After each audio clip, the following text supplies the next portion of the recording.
tuke mbere yuko ushaka umugore mwiza cyangwa umugabo mwiza banza ubu umugore Imana yashyingira bwoko butatu bw'abagore nabwo Imana uzandinde umugore butatu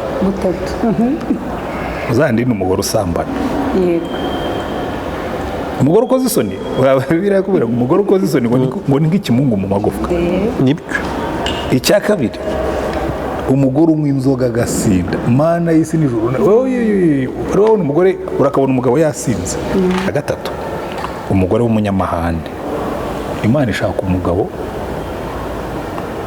usa na Yesu mu yandi magambo wamaze kwinjira mu gakiza akagira Yesu ibyo bamwe ntibazabigeraho kuko ntiturababwiriza ngo bakizwe namba 2 Imana ishaka umugabo uzaba umukunzi w'umugore we kandi iyo tuvuze ngo gukunda umugore nk'uko Kristo yakunze itorero akaryitangira ntabwo bavuga ngo nkunda umugore wanjye kandi muca inyuma oya ni wa mugabo uzakunda umugore akaba umwe one and only ngo umuhungu udafatika ngo bagucishijemo ijisho okay fine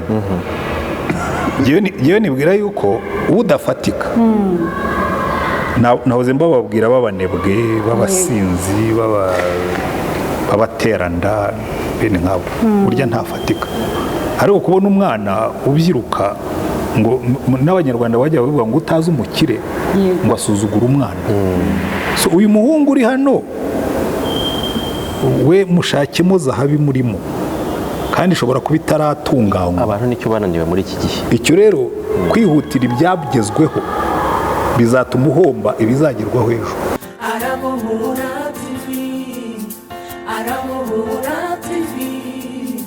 ishakiro ry'ubutumwa bwiza umusemburo w'agakiza arabohora TV. Ku kibazo wakomojeho cy'ingo muri Edeni turabona yuko bariye ku mbuto. Abantu bakunda kwibaza jewe ndabizi ariko reka mbariza abantu ngo siriya mbuto bariye ngo ni fruits or not fruits, bakanavuga ngo se ubundi ziriya mbuto koko hari n'abavuga ngo ni raporo sexuelle yabaye ngo hagati ya wa mudamu n'inzoka. Wafashiriza abantu reka tubanze duhere ku okay bataye umuco wa kinyarwanda ngo hari ibintu abagore bakoraga batagikora ngo ndetse ugasanga harimo n'abakereye ngo za salo zo gukora ibyo ngibyo. Murumva ibyo nshaka kuvuga, sinshaka kubijyamo ntabwo ariko ibyo bintu muba muvuga ntaho bihuriye. Reka mpere ngende ingingo ku ngingo. Ntabwo ikibazo cyo mu ngo z'uno munsi ari amafaranga. Nureba muri statistique z'abarimo gutandukana, 3/4 batuye mu mazu meza, bafite amamodoka, baranize. Donc ntabwo ari ikibazo cy'amashuri, ntabwo ari ikibazo cy'amafaranga. Nureba n'icyo kibazo ngo byajyaga bakora bya kinyarwanda, njye numva hari abantu bigize ba specialiste b'imyeyo. Umubare munini bari muri kategori y'abananyuze muri iyo myeyo. Si wo kibazo, ahubwo twagomye gusubira inyuma ariko buriya iki kibazo ntikizwe nabi. So niki kirimo gusenya ingo? Reka tubanze duhere ku kintu cya mbere muri buze kumva niki cyatumaga ingo za kera zikomera. Yes, number 1 ni uburyo batoranyaga abageni, ibyo bitaga kurambagiza. Buriya ntabwo abantu bazi yuko biriya twe dukritika ngo umuntu bwashoboraga kumuzanira umugore ngo atarabigizemo uruhare ngo bagire bate, aho kugira ngo unzanire umugore mpuriye nawe mu nzira ngo nuko aseka neza, nahitamo uwo natoranirijwe na data wacu cyangwa na data, kuko batoranyaga number 1 baronza ngo batoranya famiye. Kavuga ngo iriya famiye bagira umuco, bagira gahunda, kandi burya umwana wese avuka muri famiye. None muri ino minsi icyo ngicyo ntikikibaho. Umuhungu arava i Rusizi aguhura n'umukobwa w'i Nyagatare, ntuzi wabo uwo muhungu, ntuzi imico ye, ntuzi gahunda ze, ngo nuko mwahuriye mu bukwe mwembi muri ba besti umwe ari uw'umukobwa undi ari uw'umuhungu ngo mwakundanye, icyo kikaba ikibazo, kuko nimugera mu rugo rugashya ntibizagutangaze kubera ko ntabwo wasesenguye. Icyo ni kimwe. Imiryango ntikifa, donc abantu basigaye bifasha kwishakira abageni ku mpande zombi. Kandi icya kabiri, imiryango yabaga yegeranye, kubera ko abantu bagendaga n'amaguru basabaga hafi. Nta kuntu umuhungu w'i Rusizi yashoboraga kurongora umukobwa wa Kirehe kuko ntiyari kuba yanagezeyo. Donc wamenyaga abantu hafi aho. Noneho kubera ko abantu bose babaga barashatse aho, ujya wumva no mu misango turabivuga ngo rero ngo mwamfura mwe muri hano, ngo uyu mukobwa aje asanga ba nyirasenge ngo na ba nyina wabo, ngo kandi n'iwacu ngo mufite abacu. Byabaga ari byo, byabaga ari byo. Wasangaga imiryango isobekeranye. Noneho kwa gusobekerana, wa mugabo yatangira gukora ibishobora gusenya urugo, bakamubwira batoya widukoze isoni, uyu mukobwa ni uwacu, ba nyirasenge dore ngaba ariya nibo ba nyoko wanyu, bagakomakoma. Na wa mukobwa nawe yatangira kuzamura utugeso, bakamubwira ati izo ngeso ntizibe iwacu. Ariko ubu ngubu abantu batuye hano mu mujyi, ibipangu twarabifunze, ingeso nizizamuka ntawe kuba hano hari. So icyo ni ikibazo kimwe muri choice, donc mu mitoranirize no mu mibereho. Noneho wongereho ikindi cya gatatu, muri kino gihe imikorere y'akazi. Umugabo aragira gutya bamwohereze ku mupaka ku Rusumo, umugore bamwohereze ku mupaka hirya kuri Rusizi. Uyu mugabo aho agiye hariyo abagore, n'uyu mugore aho agiye hariyo abagabo. Batangire bajye babwira umugabo ati ariko wa mugore wawe wagiye Rusizi, twabonye hari abantu basigaye bamuvugisha. Ubwo umugabo aterera umujinya mu mutwe, kandi n'umugore nawe abwira ati ariko hano bakubwire papa aho barimo gukina igisoro, ngo ngwino hari umuntu gushaka mu rugo. Donc byavuga ngo babaga baza aho umuntu ari. Ubu muri kino gihe ntawe umenya aho undi ari. Icyo si ikibazo gikomeye. Icya kane, dufite ibi bitinde byitwa telefone, byateruye isi bizana mu mufuka wanjye. Nta nubwo byayizanye muri salo, bizana mu mufuka wanjye. Ibintu by'urukozasoni urabisanga muri telefone y'umugore n'iy'umugabo. Atangire kwifuza ibiri kure, yibagirwa ibimuri hafi. Noneho iyi telefone iramufasha no kudiringa, no gukora diri. Uzarebe mu migoroba abantu bicaye bacatinga, bareze kuki ucatinga n'abantu bari kure, ntuganire n'uwo mwashaka. So uwo muri kumwe mwashakanye ntumubonera umwanya, ugasanga abagore bavuga ngo nta mwanya mbonera, ngo abarimo gucatinga. Ucatinga ute n'abantu mudafitanye gahunda, ukibagirwa umugore wishakiye. Icyo kikaba ikibazo, sibyo? Noneho tukagira isi yihuta izana kwifuza kwinshi ku buryo bwose. Umwana wo kwa Alex yiga Green Hills, Antoine twariganye na Alex. Ntareba ntareko ubu ngubu se nzaba aho ngaho, umwana wanjye umugore akaza akamubwira ati we ntacyo umaze, dore abagabo nyabagabo. Abana bo kwa Alex biga Green Hills, wowe wacu ariga hano muri Remera Protesta. Ubwo rero mu rugo kutanyurwa, ubundi akajya amubwira ati dore umugore wa Alex bamuguriye akamodoka, nanjye nirwa nteze ku muhanda, niyo nciyeho numva mfite isoni. Kutanyurwa hakavamo iki? Hakavamo intonganya mu rugo, sometimes rimwe na rimwe hakavamo no gushugurika. Gushugurika rwose akakwereka ko hari abandi bagabo bashobora kumwitaho, cyane cyane iyo wagize n'umugisha akaba mwiza. Akavuga ati hari abandi ariko bashobora kumpa ibyo utanga, zikagurumana. Donc impamvu zishenye ingo muri kino gihe. Ariko byose yewe nkagaruka hahandi kuri choice. Ntabwo yewe ngaruka kuri choice, ahubwo ndagaruka hahandi aho Yesu yavuze. Aravuga ngo abantu babiri barubatse, umwe yubaka ku mucanga, undi yubaka ku rutare. Kuko niduproduiza abakristo b'abakristo koko, niduproduiza abigishwa ba Yesu bafite imbuto z'umwuka, bafite kwizera, bazahangana n'inosi. Buriya ari ikibazo gikomeye. Ndagiye iteka ryose nigarukira muri responsabilité zanjye, navuga ni nyamara izi ngo zisenyuka ni problem y'itorero. Reka nkwereke uburyo ari problem y'itorero. Icya mbere, iyo miryango itagihari ngo ikomakoma, aba bantu basengera iwanjye ariko sinaremye sisitemu isimbura ya miryango badafite. Sibyo? Mfite urubyiruko hano nashoboraga no kurwigisha guhitamo.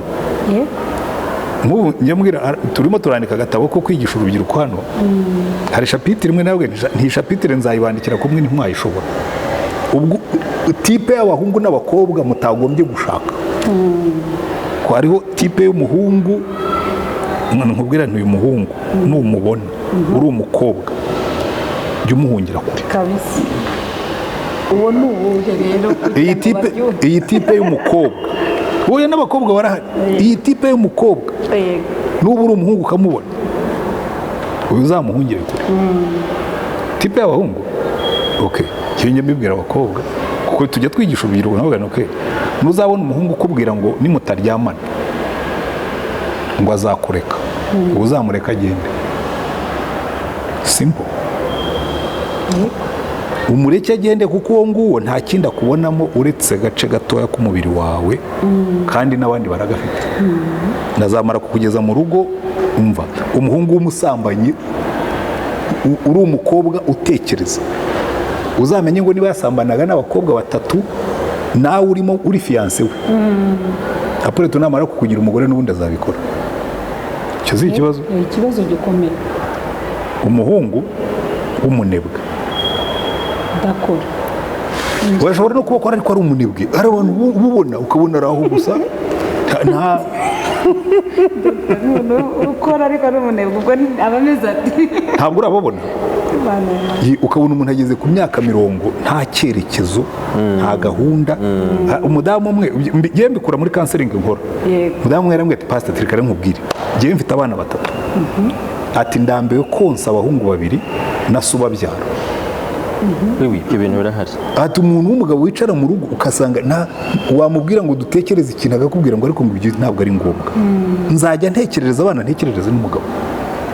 Kandi bene uwo ngoro rwose baba bahari, ukabona ari janti, rimwe na rimwe mukanamukundira ko ngo ari umwana witonda ngo ni janti ariko nta morufe. Nta mugabo janti ubundi nta morufe araho, nta gitekerezo, ntacyo yiyungura, nta uwo ngo wazaba problem nimara kugera mu rugo bizaba ikibazo. Sibyo? Icyo nacyo kirasenya nibyo. Umuntu ugukubita muri abafiyanse sibyo bibaho do. Umuhungu yakubise umukobwa kenshi hano barabakubita abasore bakubita umuhungu yaraje ategereza umukobwa. Ni ibintu twabonye nk'abapapa, yategereje umukobwa bagombaga kuza kwiyandikisha, aramutegereza umukobwa arakererwa, yamukubise urushyi imbere yacu. Ndavuga nase nk'uyu nguyu nahita amusezerera nkavuga ngo rero monsieur doctor icyo kintu warakibonye n'amaso andikaho ngo pastor mbwira warakibonye ngo iki ubwo se njye kuzana abahamya nyagasane mana yanjye ariko uzi ko ubupagani bugwira. Oya mbwira umuhungu ugustress akagukubita mukira abafiyanse, ubwo namara kukugeza mu rugo se guhazacu azamwica.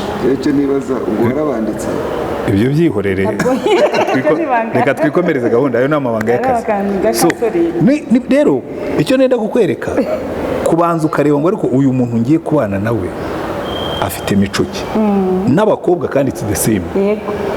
Nubona wa mukobwa uri umuhungu ukabona umukobwa abagarira yose, mwamaze kwemeranya ko muri abafiyanse ariko kumva ni fiyanse wa Alex ariko yasohokanye na Antoine, wera ko sheri Antoine yambwiye ngo tujyane ngo hari ahantu ngo ashaka ko dusohokana, ukagenda ugasanga ari muri restaurant na Antoine, ejo ari muri restaurant na Paul. Umenye ngo uyu nguyu nigiye muzamara kuba umugabo n'umugore azakubwira ati ariko mfite independence, mfite friends. Muri counseling nkora y'ingo zirimo gusenga harimo ikintu cyitwa aba friends.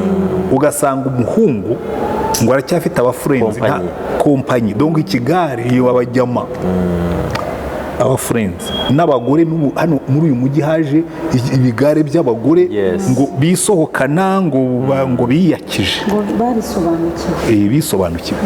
Icyo ngicyo rero nkubwire we must be careful. Nubona uri umuhungu ubwo ndimo nakubwira tipe y'abantu ubundi utagombye no kwirirwa utindaho. Yego. Ukabona 3 bya 4 by'igihe uganira n'umukobwa aba checking coffee. Uzi ko hari abanza bakagukoraho nkite akabanza agakora study akamenya ayo ufite muri banki akamenya ibintu byose akaba n'igihe akubwira ati kuri konti yawe bambwiye ko harimo muvoma nyinshi ukontorora konti yanjye tutarashakana urimo gushakamo iki menya ngo uwo nguwo sasa hari utuntu twinshi igihe cyakora twose ngewe ntukura mu byo nzi kuva ndi muto imyaka ifite imyaka 64 niyo mfite narongoye ifite 32 iyo maze mu rushako niyo ndi maze ntarashaka birangana hari ibintu byinshi uba umaze kwiga hari ibyo warabonye uri umusore hari n'ibyo ubona uri mukuru noneho aho nabereye pasitore noneho bikaba mu kazi kanjye ka kanseringi mushobora kukwandikira igitabo nkakubwira ngo home destroyers ibintu bisenya ingo mubyirinde mukiri bato hanyuma iyo umaze kubimenya ubwo reka mbareke mubaze ibibazo kuko ngira ngo hari ikiganiro kandi turi mu kiganiro ndabona kuri udafite amashagaga ndashaka kubaza niga nize droit kuri secondaire na university biraryoshye cyane aho mwahereye rwose naho mugejeje uyu munsi mutubwira kuri ibyo nanjye je suis tout à fait d'accord avec vous ariko nagira ngo mudukorere comparaison y'ingo za kera na rights uriya rugo uriya muryango twabonye kera uburenganzira yego mudukorere comparaison n'iki gihe about rights kuko jyewe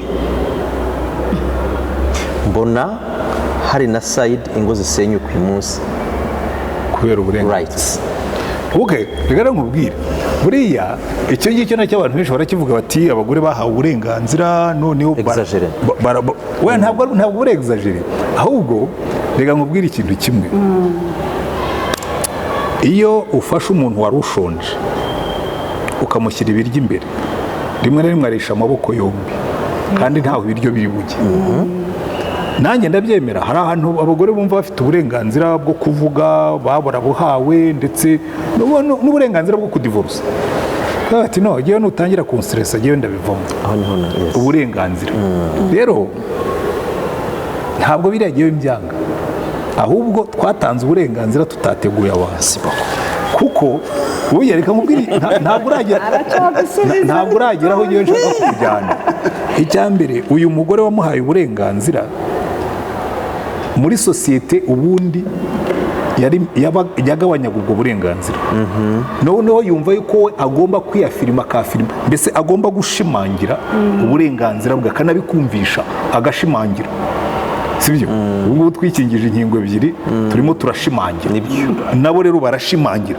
mu gushimangira agahinduka umushizi w'isoni akajya anabikwibutsa ko nunatera amahane ahamagara polisi akabikwibutsa noneho bikamuha uburenganzira nawe akabukoresha nabi kubera iki ntabwo yabiteguriwe ariko ku rundi ruhande tukagira n'abagabo batateguriwe abagore bafite uburenganzira bivuga iki bivuga ngo umugabo buriya ukenera umugabo ufite imbaraga kugira ngo atunge umugore ufite imbaraga umugore azaza yiriwe mu kazi ni gavana ni meya ni deya ni executive ni minisita we yiriwe atanga amabwiriza yiriwe akoresha inama ayobora yagera mu rugo niba atarabyize neza akibagirwa yuko ntakiri muri minisiteri ntakiri mu karere ntakiri mu murenge yageze imuhira ariko n'umugabo nawe akaba igihe aba intimidated kuko ndabizi hano ushobora kubaha n'ingero zifatika aho umugore yumva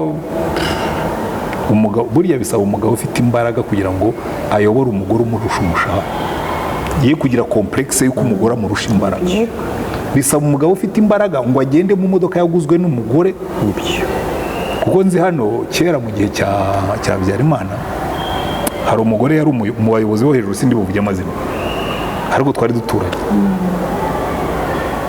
umugore akajya abwira umugabo ati kuki ugenda n'amaguru kandi dufite imodoka umugabo akabona ngo ntabwo nzagenda mu modoka y'umugore ngo byaba ari agasuzuguro uwo ni umugabo utarabaye emancipated ni umugabo utarahawe imbaraga ngo ashobore kubana n'umugore wahawe imbaraga rero bikubwira ngo ugiye gukoma urusyo ntakome n'ingasiye kuko niriwe nyobora ndashaka umuntu uri dinamike twicarana tukajya inama tukayoborana nkaza nkasanga wowe uricaye ahubwo wakambije agahanga ngo ngo urashaka kunyereka ko uri umugabo, rurashya tu rurashya buriya ingo nyinshi zirashya tukabyitirira abagore. Ariko hari igitabo nanditse cyitwa Umugabo mu mugambi w'Imana, hari paragarafe nanditse iyo abagabo batayobora n'abagore batumvira, kuko icyo nicyo kibazo kiri muri ibyo bintu by'uburenganzira. Abagabo batayobora, umugore wabaye empowered, wahawe imbaraga, akenera umugabo noneho nawe ufite imbaraga uzaza akamubwira ati ariko urabizi madame, icya mbere wiriwe ukora akazi urananiwe rwose, stress wiriwemo reka nkorohereza. Kuko hari ikintu tugomba kumva, iyi empowerment y'abagore yabashyize muri stress. Yego. Kandi iyo umuntu yiriwe muri stress hari ibyo adakora neza, yewe na bya bindi by'imibonano mpuzabitsina n'izindi responsibilities zo mu rugo, imbaraga ziragabanuka. Nibyo. Iyo utashyizemo umugabo ngo nawe abyumve ko umugore wananirwa, azamushyiraho stress, n'umugore uri muri stress noneho byose bipfe. Donc twagombye kumvana, ukamenya ngo uyu mugore wahawe imbaraga azataha mu rugo adafite za mbaraga zo mu cyayi no mu masahani. Njye numva abapasitori bigisha, nigeze gutaha ubukwe, umupasitori arigisha, bari abadokiteri babiri, kavuga ngo mva rero ngo madamu ngo ubungubu ngo uri dogiteri, nifata ku munwa ngo ariko nutaha mu rugo uzaba uri madamu nikagira inkuru. Iyo nyigisho urimo kwigisha ni inturage. Uyu mudokiteri w'umudamu uzirirwa ahagaze avura, ejo azaba atwite yirirwe azenguruka atwaye inda, azataha nimugoroba agere mu rugo ayaguye agacuho arambaraye. ngo rero nugera mu rugo ngo ujye wibuka kuzana icyayi ngo cy'umugabo ngo niki, ariko ko umugabo adacitse amaboko kuki atagenda ngo yizanire icyayi? Ese ko atari ikiragi kuki atabwira umukozi ati nzanira icyayi ahubwo aho nyuma? Ese kuki mutabigira umuco ngo mumenyereze umukozi? Wenda niba udashaka no kuvugana n'abakozi rero ubwira umukozi uti ujye uzana icyayi ugishyire hano ku meza, ariko umugabo naza anatinyuke kumva umugabo yarakaye ngo umugore ngo ntiyamusukiye icyayi ngo akimuzanire, ngo aho arimo kureba televiziyo. Kabone ibyo ngibyo kamwe dukwiye gutangira tukamenya igihe tugezemo. Reka mbaho urugero rumwe, hanyuma wenda mumbaze ikindi kibazo cyangwa mukore commentaire. Mbirebera ku banyarwanda n'abandi bagiye nko muri za Canada, muri Amerika n'ahandi. Umugabo akagenda bagera muri Canada, muri Amerika, mu Burayi, akaba umugabo w'umunyarwanda, umwe wicara bakamutekera bakamumesera. Noneho umunsi umwe umugore yarebye umugabo arareba, umugore we yahise abona akazi, umugabo atarakabona. Umugabo akageza agasanga umugabo yicaye mu rugo, uko amasahani yasize muri lavabo niko ameze, imyenda yasize hariya ntiyayishyize muri mashini imesa kuko bafite mu mashini amesa. Ategereje ko umugore buze agashyira imyenda mu mashini imesa, akayikuramo, akayumutsa, akayitera ipasi, akoza amasahani, akayashyira aho agomba kubikwa. Umugore aramwihorera, akomeza aramureba, akageza akabikora, akaza yanahashye kuko iwabo barihahira, nta bakozi bo mu rugo bahaba. Kandi natwe bitangiye kuza muyanganeho gatoya, abatazitegura kare ubwo bizavuga gitumba. Aba bana biga bakageza muri 6 na 12 bazajya arangiza anyure muri tiveti aze yambaye ya ngofero ya chef, kubwira atari kugiye umushahara ku kwezi ni 80 kandi ukamona cye social. Utari kugiye ntayo mbona gusa witekere. Muhawe kera turite. Iwe wacu ntawe tukigira. Dufite ukora uza kangahe mu cyumweru, 2 cyangwa 3. Aje gukoropa sawa. Ibyo rero icyo ndimo kukubwira, boya ndabizi nanjye nzi benshi bamaze kugera kuri iyo nivo. Kubera ko umukozi arahenze cyangwa ni atanahenda sina ngombwa. Abikorana nabi rimwe na rimwe. Rero kubwira ngo uyu mugabo azatangira byimbye amazuru na wa mugore wamenye uburenganzira nawe byimbye ndi nibarangiza rusenyu cyangwa tuke fine, ushobora kwigaburira nanjye nkigaburira ntukakire igitugu. So birakubwira ngo empowerment y'abagore igomba kujyana na empowerment y'abagabo, ariko byose bikagaruka hahandi wacu. Kuko umugore ubundi Imana iturema mu ishusho y'Imana niko yaturemye, umugabo n'umugore niko yabaremye, bareshya niko yaturemye. Yewe nta kibazo nagira mu rwose, ariko ibyo kubyigisha abantu twabakura mu muco wa Kinyarwanda tukamwigisha tukabinjiza mu muco waho tugeze, ni urundi rugendo. Ariko ninde uzabikora? Ahangaho twese tugomba guhahuriza imbaraga. Uwa mbere uzabikora ni church, kuko twebwe abantu batuzaho kuva muri Sunday school kugeza tubajyana mu isanduka aho tuzajya urusororo, biterwa naho mushyingura. Ni leta, kuko niyo ifite amashuri kuva muri primaire kugeza muri universite bigisha umugabo kuba empowered, bakubwira bati ariko iyo ufite umugore mugomba gufatanya mukiga communication, mukiga gufatanya. Tubishyire mu mashuri yacu, tubishyire mu nsengero, tubishyire mu gihugu hose ku buryo abantu bagera bakavuga ngo tugomba kubaka ingo zifite imbaraga kugira ngo tugire igihugu gifite imbaraga. Murakoze. Nanjye hari akabazo nashaka kubabaza. Hariyo umudamu umwe wigeze ugira ikibazo nyine, ubwo ni za conflict zibera mu mago, ariko umugabo ngo aza no gufata icyuma ashaka kumutema. Noneho igihe kimwe rero umudamu ahungira nko kwa mudugudu, yari n'umukozi w'Imana. Hanyuma rero igihe kiragera baravuga bati nyine hari abantu bagifite inyigisho zimeze ukuntu, wihangane mubaze gutya, zimeze ukuntu ngo yagombaga ngo kwihangana akaguma mu rugo ngo bakamutera icyuma. Noneho jewe iki kibazo abantu benshi baragifite, niyo mpamvu nkibabajije. None uburyo uwo mudamu rwose yaravuze ati ubu ninde muntu udakunze ubuzima uburyo yaterwa umutwe, wenda kuko nkibajije ndi umudamu baragira ngo ahari ndamuvugiye. Oya, ufite uburenganzira bwo kumuvugira. Yego, yenda kuko noneho ndagira ngo baze Dr. na Pastor wambujije ngo njye vuga Pastor cyane kuruta Dr. None uyu mudamu yagombaga koko kuguma mu rugo, gusa we yagize ubwenge arahunga, ahunze n'umugabo anamusangayo. Kandi ibintu biba byabereye mu mago, twebwe wenda turacyafite abana batoya, ariko abafite abana bakuze baba banabibona. Ahandi umwana w'imyaka 18 17 bisobanura neza kuko aba yarabibonye ukuntu byabaye mu rugo. Uyu mudamu ko ibyabaye ngombwa ko abantu bamuvuga cyane, rimwe na rimwe bamwambura n'inshingano, yari n'umukozi w'Imana rwose unakomeye. Mu by'ukuri uyu mudamu yakoze icyaha guhunga, yari gutega agatwe, kandi leta yacu itubwira no gutanga amakuru. Oya, nta nubwo ari n'ikibazo cya leta. Reka dusubire inyuma. Mu gihe cya Aburahamu na Sara yatoteje Hagari aramuhunga. Noneho Imana niyo yamugaruriye, yamubwira ati Hagari subirayo wihanganira ibyo nyokubuja Sara yakugirira, ariko nzaguha umugisha n'uyu mwana utwite. Ariko buriya jewe mpamya ntashidikanya ko Sara yabonye Hagari agarutse hari Imana nawe yamukozeho. Ariko icyo reka tube tukiyore twe kugifata mu rugero, ndivugira ibyo guhunga, kuko Imana na Yesu yarabivuze ngo uyu mudugudu niba watoteza muri uyu mudugudu mujye mukunkumura inkweto mujye mu wundi. Ariko reka noneho ngaruke kuri Bibiliya na domestic violence. Buriya ikibazo kirimo ni inyigisho zacu nk'abapastori. Umuntu akaza akabwira umugore ngo nibagukubita ngo ujye uguma aho ngaho ngo wihangane ngo kugeza igihe umugabo azahindukira hanyuma azamwica. Nkavuga ntoya, siko Imana ivuga. Muri Maraki ibice 2 Imana iravuga ngo nabaye umugabo wo guhamya. Number 1, ko wariganije umugore wo mu busore bwawe kandi mwari mufitanye isezerano.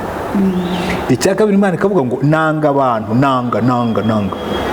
nanga abantu batwikiriza urugomo umwambaro wabo ngo bagashyira amarira, bagasuka amarira ku gicaniro cyanyu. Kuki umuntu asuka amarira ku gicaniro cy'Uwiteka? Yakubiswe aje mu rusengero, nta kindi aje gusenga, Mana wibuke ibimbaho, Mana ungirira. Imana ikavuga ngo ibyo bintu I can't tolerate.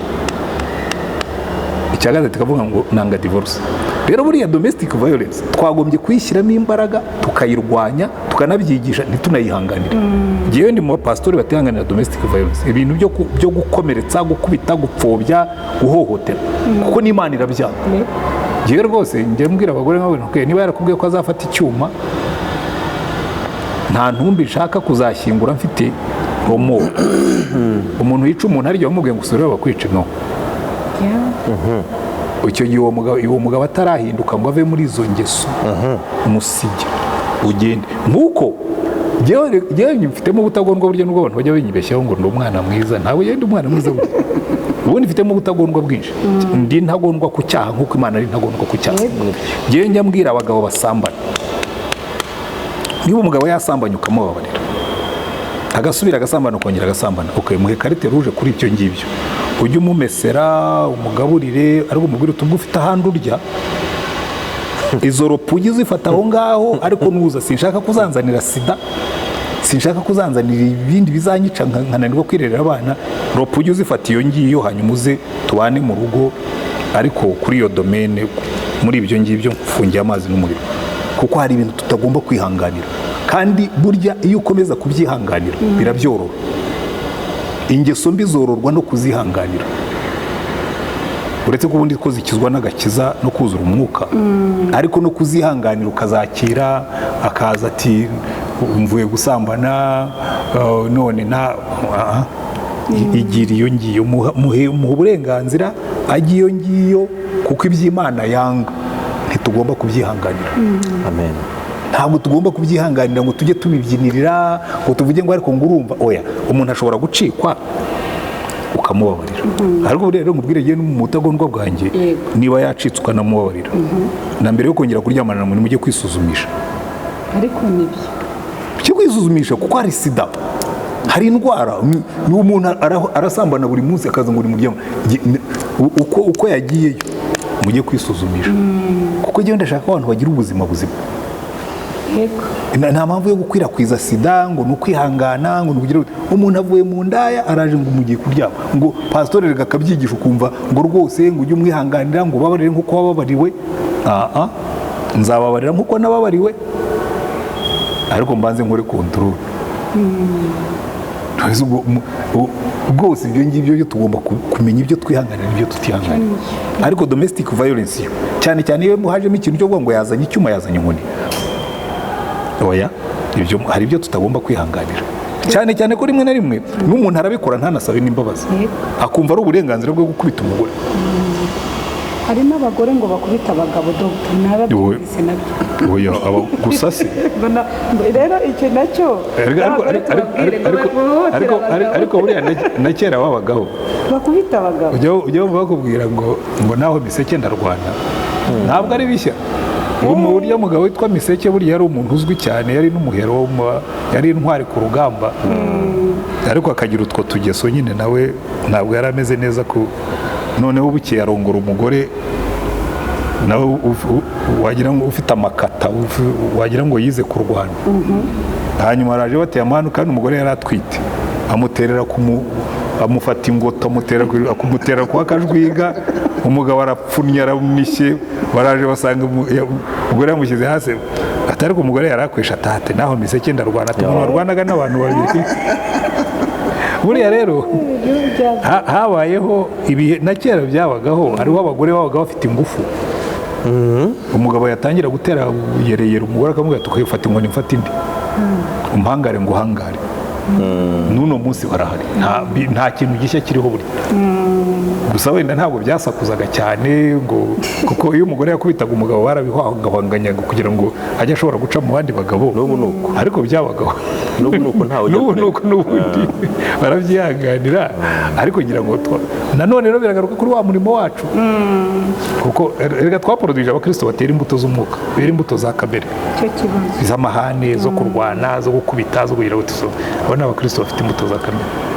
Gusa yewe nagira ngo mwibarize, maze iminsi ngana n'urubyiruko rukambwe ngo twifuza gushaka neza cyane, twifuza gushaka neza, mushaka urugo rwamesha amahoro, bakakubaza ngo ese ngaho ngira inama ngo nashaka gutereza kugira ngo urugo rwe ruzagira amahoro. Ariko reka rero nkubwire akantu keza, icyo kibazo twese kandi ahamye ko nawe wakigiraga. Nanjye nkiri umusore najyaga mbwira Imana uzambabarire, umva ibi turimo kuganira ni ibiganiro byamye bibaho, ntaranakizwa yewe nifuzaga urugo rwiza, nifuza umugore mwiza, nari mfite na portrait y'umugore mwiza rwose, mwiza ariko mwiza inyuma no ku mutima, umugore utagira amahane, umugore twumvikane. Cyangwa hari ikintu kimwe ntaranakizwa, ni abagore bajunjamye, sinabo ntabwo bari muri kategori zanjye. Wa mugore waceceka nkuyobore, umwe uhora mbwira icyo ushaka nkikore, yewe nashakaga umugore dinamike, utyaye, uri sharp, uzancarenjinga nkamucarenjinga, tugaterana umwete, tugakora ibintu tukabigeraho. buriya yewe niyo umugore agenda hariho tipe y'abagore nkunda abagore bagenda ukabona ari dinamike ukabona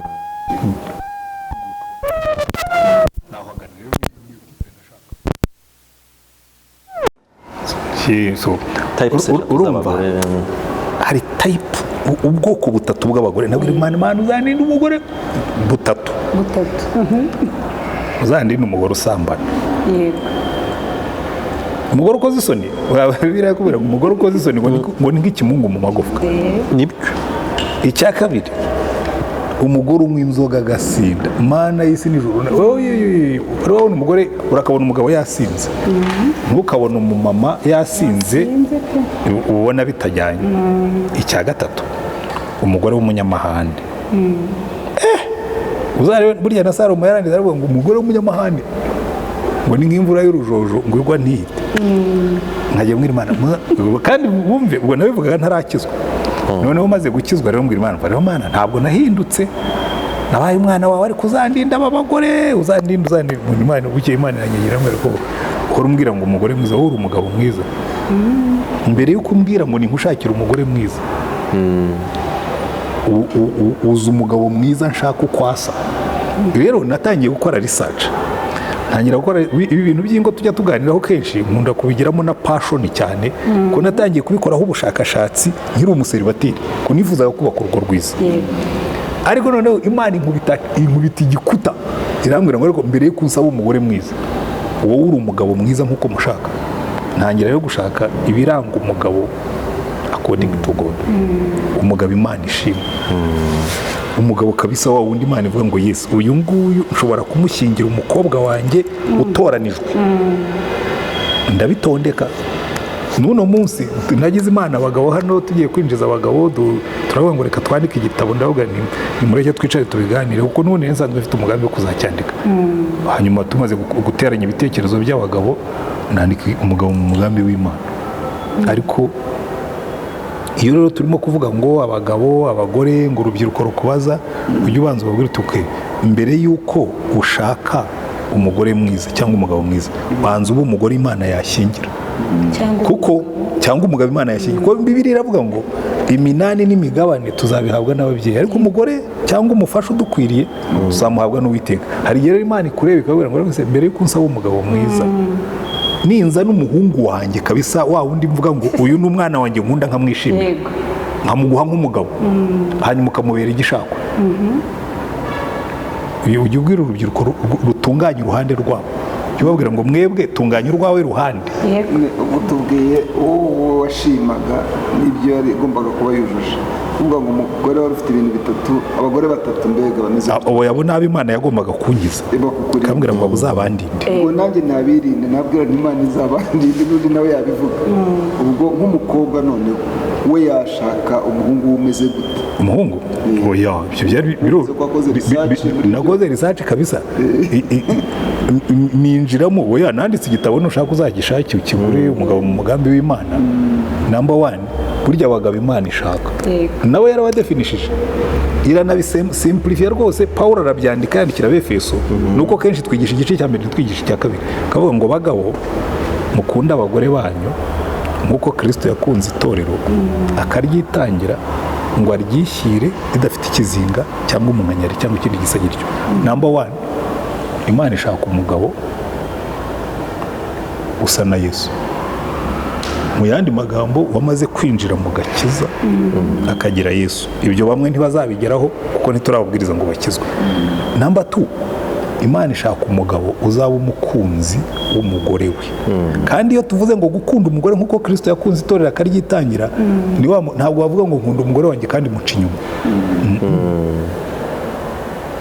oya ni wa mugabo uzakunda umugore akaba umwe one and only ukamenya ngo ni umugabo nyamugabo according to God ni wa mugabo uzaba umuhashyi w'urugo rwe.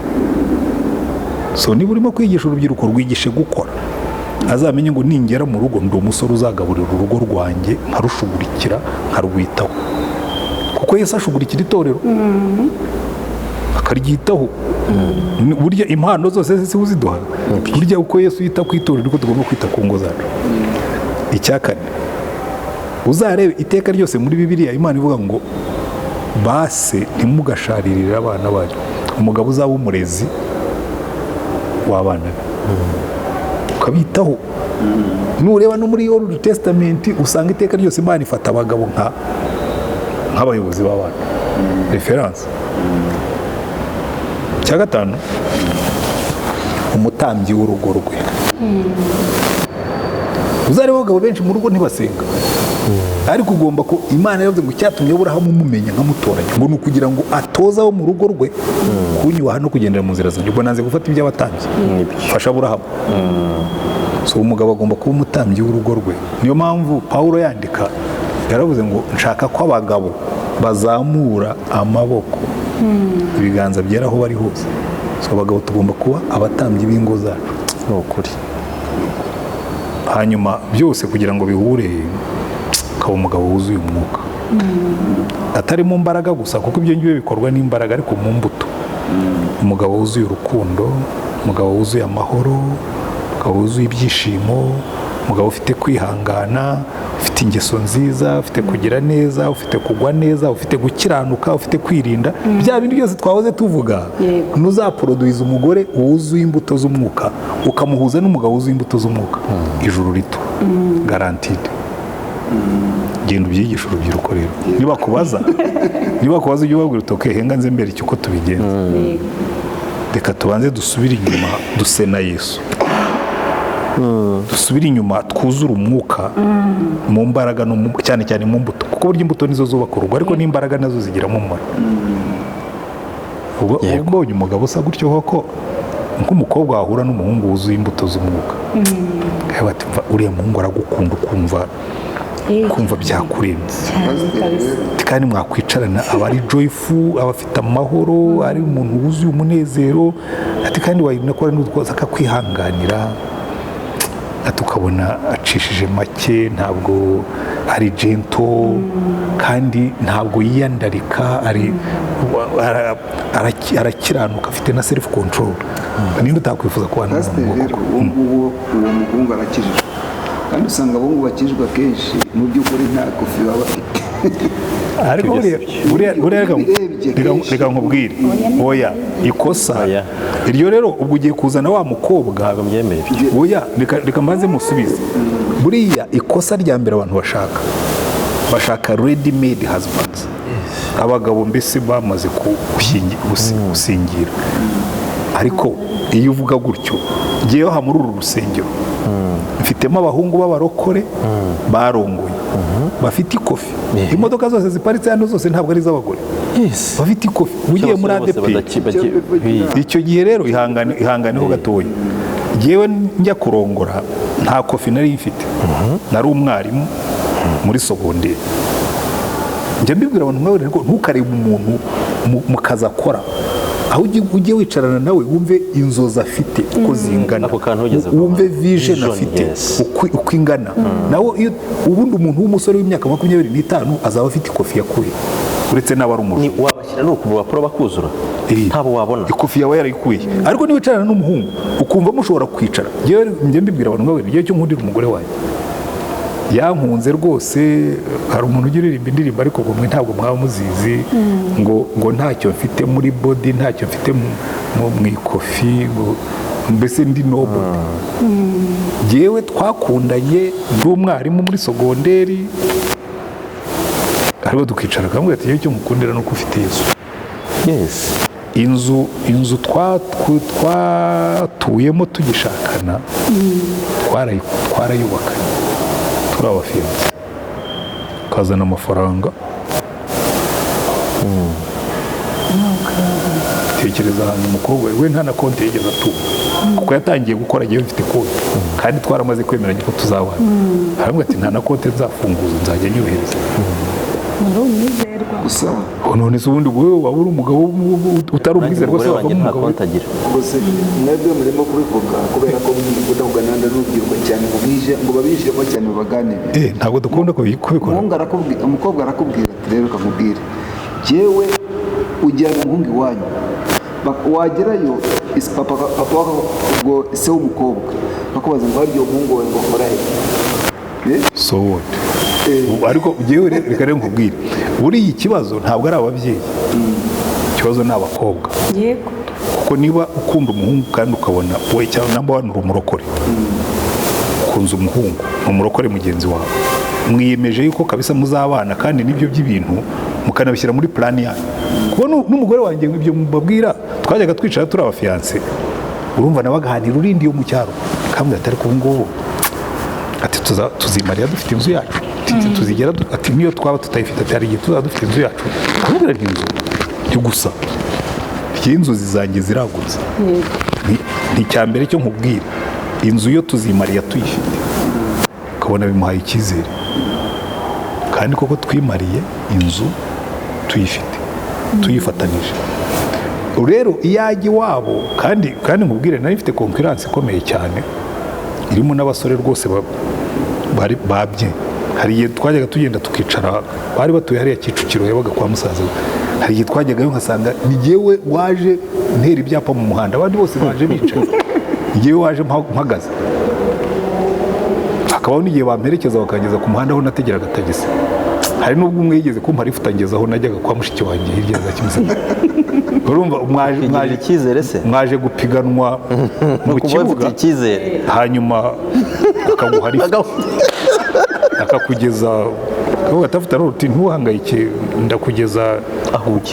ndakugeza kuri Mpazi kandi mwese mwaje gutereta nibyo ntibyabaye ariko ibyo nendaga kukubwira nshimira niba umukobwa akunda umuhungu yaramuhawe n'Imana byoroshye nko kuba ferime ukabwira ababyeyi utari ko uyu muhungu nubwo ari saa kintu uyu munsi ubwo Imana yamumpaye ejo tuzaba dufite ibintu icyo ngicyo rero kubyigisha urubyiruko bakamenya gutoranya badashingiye ku byo ufite uyu munsi ahubwo bashingiye ku byo ushobora kugira nibyo bizagira umumaro kuko ntabwo urugo rwubakwa n'ibintu ingo zirimo gusenyuka hano inyinshi zirabifite icyo rero niba ari abarokore bigishe nk'abarokore ariko ukiri aho ubundi nyine nk'uko bivuga ntabwo urugo rwubakwa n'ibintu ariko abantu benshi icyo kintu ntibagakunde no kukibaza kuko niba aba babyeyi bakuze barubatse urugo nta kintu bafite bakabishakana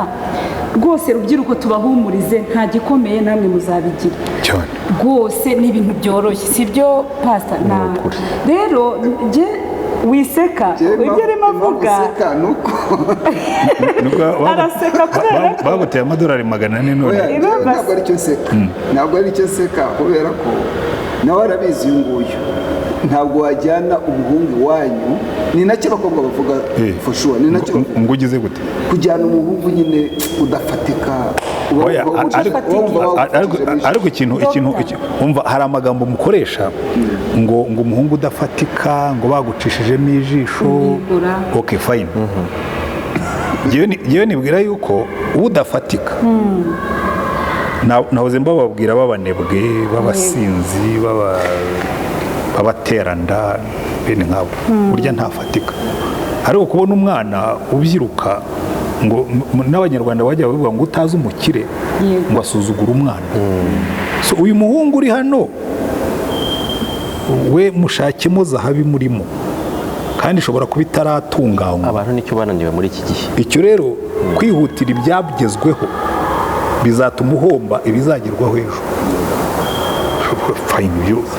kandi icyo cyo nahumurizaho urubyiruko mwese muribeshya nzi neza yuko buri cyumweru buri wa gatandatu n'ubu ejo ku wa gatanu tuzasezeranya no ku wa gatanu tuzasezeranya buri wa gatandatu ndasezeranya sindabona umuhungu wabuze umukobwa sindabona umukobwa cyakora abakobwa bo narabonye kuko bo ntibafite ubushobozi bwo kwihitiramo ariko ibyo ni ubwoba gusa kandi akenshi abantu bafite ubwo bwoba ni abahungu niba bavuga ngo umukobwa akujyanye iwabo ngo ukagenda ngo uri saa kintu burya uzi ikibazo dufite hari abantu bagiye gutata igihugu cy'amasezerano ngo bakibona bameze nk'uruzigi ngo ndetse bakavuga ngo n'abanaki niko batubonaga kandi ntabwo bari baganiriye nabo ubwirwa n'iki cy'ababyeyi b'umukobwa bazagutekerezaho utaranagerayo umuntu apfa ataragenda yagenda akagenda nk'uwamaze gupfa ariko buryo ushobora kugenda ufite confidence ariko confidence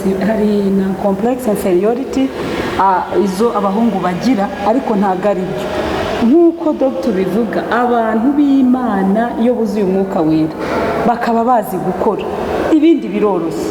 Mbese umugani wa kinyarwanda bajya bavuga ngo umusore utirariye ngo ntabwo arongora inkumi. Okay. Ariko reka ikiganiro cy'urubyiruko muzabanze mutoze urubyiruko kumenya abari bo. Ngewe ikintu cyamaga confidence n'icyo gihe nari umwarimu. Uretse ko n'ubundi nari nsanzwe nigirira confidence zanjye zuko ntari umuswa, uretse ibyago nari nigiriye bakandinganiza bakanyureza kwigisha muri toronkome kandi mvuye kwigisha muri universite. Ariko ubundi nashoboraga kwicara nkavuga nta preto barandangije ndesa kintu ntacyo nzaba cyo muri iki gihugu. Hariho nawe na preto navuye aho nabonaga agaciro kanjye no muri icyo gitabo cy'umugabo umugambi w'Imana nabyanditse nandika kuri Zakayo. Burya Zakayo yabanje gushakira agaciro ke mu bintu. Yari mugufi akagira complexe y'ubugufi n'abantu bakanayimutera, aravuga ati fine nzidefinisa nziha agaciro. Abo umuyobozi sinzi aho yaciye ariko yarazamutse agera ahantu aba komiseri general w'imisoro y'Iyeriko. Ibyo ubwabyo bikamuha agaciro ngo akaba n'umukire cyane, akajya yarishaga amaboko yombi. Ariko ageze aho asanga abatarika ibingi bagaciro bimpa ntabwo ari kanini cyane, ashaka Yesu. Noneho uzarebe agaciro kaza kayo. Nabyanditse muri icyo gitabo umugabo umugambi w'Imana. Zakayo ni umugabo wavuye mu gaciro ahabwa n'ibintu yinjira mu gaciro karemano ahabwa no kuba umwana w'Imana. Ko Yesu yaravuze ngo uyu noneho nawe umwana wa Aburahamu. Zakayo arahaguruka aravuga ati jyewe najyaga mvana agaciro mu kwambura abantu ibyabo, ngiye kuvana agaciro mu kubitanga. Najyaga mvana agaciro mu kugira ubutunzi bwinshi, ngiye gusubiza abantu ibyo nabambuye, nshyizeho na fondasiyo Zakayo yo gufasha abakene. Agaciro kacu ntabwo ni karemano. Ngiye kugenda afite complexe ngo najyaga mbibwira n'abantu by the way barambwira bati ariko umukobwa usa nk'uko mutarabona umugore wanjye yari kuba miss. Noneho bakambwira ati umugore nkuriya ntabwo arongorwa n'umwarimu nkawe nuko mutazi uwo ndiwe. Ubu jyewe ndi umwana w'Imana. Niba umuntu ashobora kumva afite agaciro kuko ari umwana wa minisitiri, jyewe ndi umwana w'Imana, umwami w'abantu, umuremyi w'ijuru n'isi. Confidence rwose nkazigira nkagenda mugana afite aruba kamwe ati uriya mukobwa uzaba ureba. Ahubwo ni uriya mukobwa natwarwa n'umucuruzi muri bariya bandusha amafaranga. Imana izanzanira umuruta muri domaine zose, mu bwiza bw'umubiri, impoza amarira, inanyongereho n'indishyi z'akababaro. Ariko umukobwa wanjye yari trustworthy, yari umwizerwa, akajya mpumuriza, akajya ambwira ati rega ntugakangwe nuko bariya baba baparitse. Yewe nakubwiye ko nkukundira ko ufite Yesu. Amafaranga n'ibintu ntibishakwa, tuzabishakana. Ndashaka umugabo tuzafatana agatoki tukinjirana mu ijuru. Genda wigisha urubyiruko ko bene abo ngabo kuko twe turi abana b'Imana. Ntabyo kuvuga ngo abana ngo bafite amafaranga ngo n'abatayafite. Yigishe n'abagabo dorara n'abayobora, ahubwo abantu nibagarure Yesu mu mutima bareke kugira ubwoba be gutinya. Ariko bigishe n'ababyeyi ibyo bavuze byo nibyo. N'ababyeyi tubigishe yuko yewe abana banjye rwose muri valere nabahaye. Iyo kuvuga ngo uzashake ufite amafaranga ntirimo. Njyana nabibabwira nkawe n'ubu ugiye gushaka umugabo cyangwa umukobwa nabo ujye umuzana nganire nawe. Nk'umukobwa wanjye wa mbere umuhungu wamurongoye rwose nanjye namukundaga nk'umuhungu wanjye kuko twaraganiraga abantu ariko umuhungu ashobora kuvamo umugabo mwiza kuko afite wumva avuga ukumva afite consistency kandi yari umwana. Hari umuntu mwicarana ukumva wamushyingira. Burya n'Imana nayo niko imera. Hari abantu bayinezeza ikavuga ati uyu nguyu nzamushakira umugore uzatuma bampesha icyubahiro. Uyu mukobwa nzamushakira umugabo bazabana izina ryanjye rigashyirwa hejuru. Ibyo rero byigisha urubyiruko bagire confidence iva mu Mana aho gushakira confidence mu bintu. Zakayo yari afite confidence iva mu cyubahiro no mu bintu, arayirekura afata Yesu kandi iriyongera. Ubu turamuvuga. Akandi kantu njya nkunda gutekereza, hari umugani uvuga ngo igiti kigorwa kikiri gito. Ugasanga urubyiruko nta fondasiyo ruhabwa ruturuka hasi y'ingo bazubaka. Noneho bigatuma no kuvuga ngo bigira imipira bakigira mu bigezweho bakigira amafilime ariko ntahabwe fondasiyo y'ejo hazaza. ariko ibyo uvuga ntabwo nenganya urubyiruko, kuko urubyiruko ntabwo ari rwo rwiyigisha muri Sunday school iyo bakiri abana.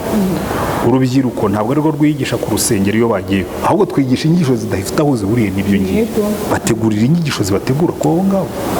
Ntibambwiye ko ushinzwe urubyiruko n'abagabo n'abagabo genda ubafashe.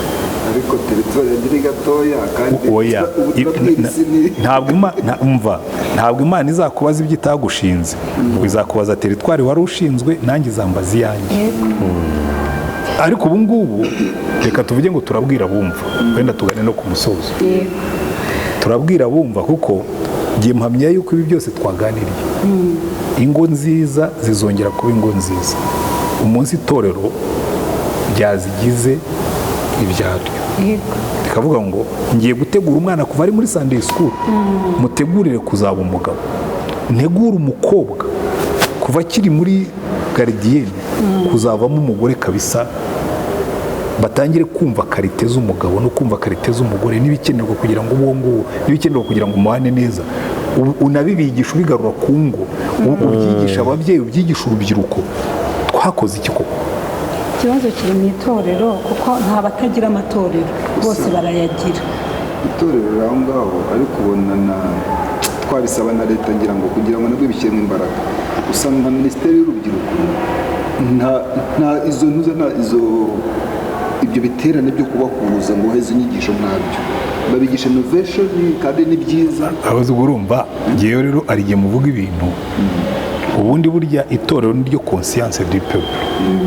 Leta ishinzwe umutekano wacu, ishinzwe iterambere ry'imibereho, twebwe dushinzwe roho z'abantu, imitekerereze n'imyumvire yabo. Uko wabigenza kose sinzigera mbura leta ngo ntabwo yashyizeho inyigisho zo kubaka umushumba mu ijambo. Ushaka ko leta ikorera icyakisera kurenza wowe ubwawe. Oya njyewe nyine reka nanjye ndi mu mbaraga zayo, ndi mu butware bwayo. Rero nibyo umushumba yavugaga, ni umuryango n'itorero nibo bari priorite ku bana tubyara. Nabire nibyo tubwira ngo toza umwana inzira akwiye kunyura akiri muto, azarinda asaza atarayeva. Nanjye ndi kumwe nawe ntaho na blaminga leta. Umuryango n'itorero niho hari intege nke.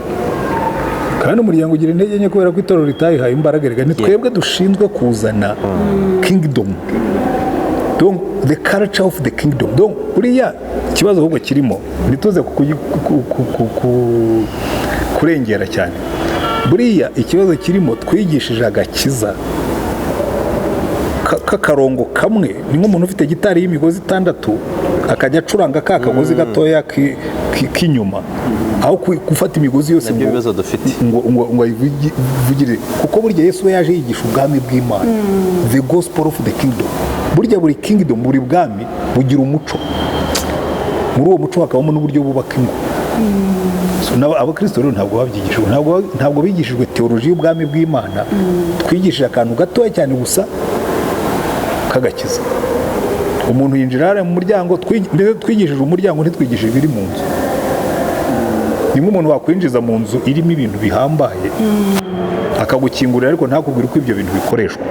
Ukaza harimo za televiziyo, za flat screen, harimo za furigo na za freezer, ntakwigishwa ibyo bintu bikoresha. Ukaza ukabaho nabi kandi uri mu nzu irimo ibintu by'igiciro. Icyo kintu kirakomeye muvuze cyane. Sinzi niba bagisobanura ahubwo nibwo buzima abakristo babayeho. Binjiye mu nzu y'ubwami baguma ku muryango, ntibigishwa gukoreshwa ibiri mu materiyeri ziri mu nzu cyane. Icyo kintu kiri powerful. Icyo kintu kiganiriwe n'umuntu. Reka tuzagikora ikiganiro gutaha kuko ndambuye inyigisho z'ubwami bw'Imana n'umuco wo mu bwami bw'Imana kuri domene zose. Watangazwa n'ubukene twatera abantu. hari ibikoresho njye nkoresha. Hari igihe umuntu yicara ku nkombe y'inyanja akajya akaraba amacandwe kandi ari ku mazi. Twebwe buriya dufite ubukungu bukomeye cyane bwo mu bwami bw'Imana. Niyo mpamvu Yesu yavuze ngo umuntu ngo yabonye ngo umuntu wamenye iby'ubwami bw'Imana ngo amere nk'umuntu wabonye ubukire ngo akagenda akagurisha ibyo byose akaza akavuga ngo uyu murima ndawugura, harimo ubutunzi. Reka rero tuzagire rimwe duhambura ubutunzi bwo mu bwami bw'Imana, ubwo uzashaka undi munsi ubwo uzabyibuke. Murakoze, natanze freedom ngo buri muntu wese asobanukirwe, ariko kweta cyane kuko abantu bo mu nzu y'Imana bakwiriye gukizwa neza bakagira n'ibimenyetso by'uko bakijijwe. Kuko urugero, niba umurwayi urwaye umutima agira ibimenyetso bya hypertension, abantu bakamenya ngo arwaye umutima, ariko umuntu akakubwira ngo agakiza kaba mu mutima, kandi umunyarwanda yaravuze ngo akari ku mutima gasesekara n'inyuma. Abo na Bibiliya ni kuvuga, na Bibiliya irabivuga. None ni gute niba n'umurwayi wa malariya ashobora gushishira akagira umuriro bigaragaza ko ayirwaye, bakabimenya ko ayirwaye, ariko umukirisitu akatujijisha cyangwa abantu bakasigaye babeshya ngo agakiza kaba mu mutima. Ako gakiza kaba mu mutima, oya bro, byumve nawe. Abantu katagera inyuma ngo imbuto zigaragare, ako gakiza jye sinkemera doctor. Ako gakiza ntikabaho ubundi. Rero ngiye nkuvuga ngo imiryango kugira ngo ibe myiza nuko babanza kwakira Yesu akayobora ingo zabo. Ikindi n'urubyiruko narwo kugira ngo rwubake ingo nziza. Ngiye ndi umukobwa najyaga numva bavuga ngo mana, ugabona nk'umuhungu w'ikirara, nigaga ishuri rya Bibiliya Kampala, nkumva umuntu avuga ngo uzampunga umugore mwiza, situ nk'abagande n'abashoga ngo wubahe Imana. Navuga none se wowe kurikirara kuki ushaka umugore wubaha Imana wowe utayubaha? Mu by'ukuri niba ushaka ikintu cyiza, ushaka umugore mwiza, ushaka umugabo mwiza, nawe gerageza ube mwiza. Nge ndumva aricyo navuga. Ikindi yavugaga cy'amafaranga, nawe arabizi neza ko hari abantu bemera abantu ntayo bafite. Nkanjye namwemeye ntayo, bamaze kumwiba amadolari 60,000, kandi akiyafite sinari naramwemeye kuko numvaga igihe wenda kitaragera cyangwa icyo. Rero nshatse kuvuga nuko urumva kurambagizanya imyaka 7, ubwo se nuko ab'amafaranga batari bahari. Kuri kino gihe abahungu bafite amafaranga barahari, abakobwa bafite amafaranga barahari, ariko icyo si cyo cyatuma bagira ingo nziza bose. Nkaba nasoza rero mvuga ngo abadukurikiye mugerageze kuzashaka agakiza cyane kuruta ibindi byose. Ikindi no gukora umuntu agashaka uburyo yakora, kandi gukora ntago kuri kino gihe ntago bisaba ngo ni umugabo gusa, n'abagore bakore. Twumva na leta ikunda kubyigisha ngo biteze imbere. Dusoza rero, reka nk'ubutumwa mwagenera bari badukurikiye tugana ku musozo. Sese ubwo hari ubundi reka ijambo rimwe gusa. Yesu yaravuze ngo mubanze mushake ubwami bw'Imana no gukiranuka kwayo, ibindi muzabyongererwa. Tuzabyongeraho ubutaha. Kadusenge. Turagushimye Mana yacu, twongere tugusabe ngo iki kiganiro kizagira umumaro mu mitima y'abantu. Buri muntu wese waduteze amatwi umufashe kurobanuramo ibimureba, ko mu kiganiro kingana gitya siko byose umuntu aba bikeneye, ariko harimo kimwe umuntu asigarana kikamwubaka, kikamwubakira, kikamuteza imbere. Reka izina ryawe rikomeze gushyirwa hejuru, imbaraga z'umwuka wera zikomeze gukora mu buzima bw'abantu bawe, ubwami bwawe bukomeze kwaguka buri munsi. Mu izina rya Umwami wacu Yesu Kristo, amen.